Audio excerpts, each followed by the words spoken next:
ये गाने पे खुश होकर 20 रुपए का इनाम पा दो। तुम्हें तो सारी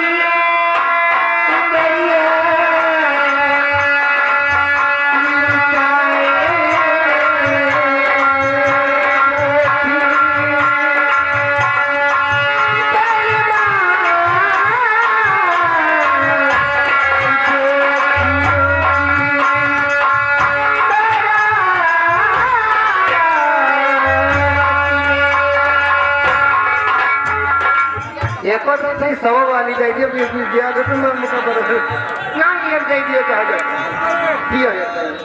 हेलो हम आके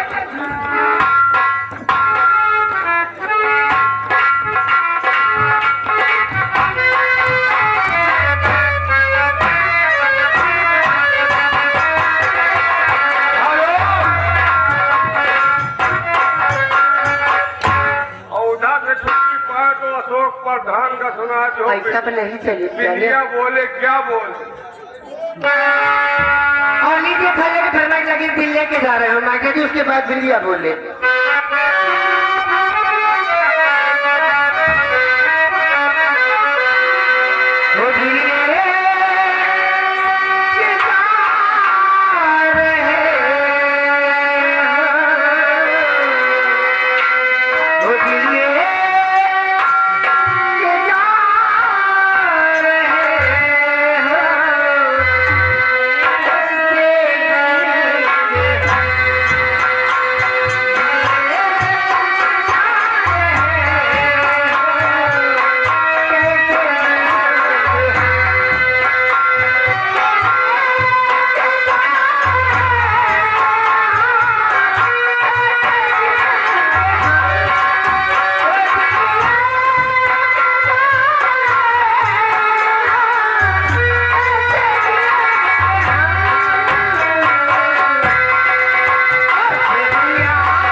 दिल देता है रो रो भाई किसी से कोई प्यार न करे। और यारे दीपक यादव 10 रुपए का इनाम गाना मांग रहे हैं यादव जी को सैया बना। और ये आगे शुभम भाई दिल्ली 10 रुपए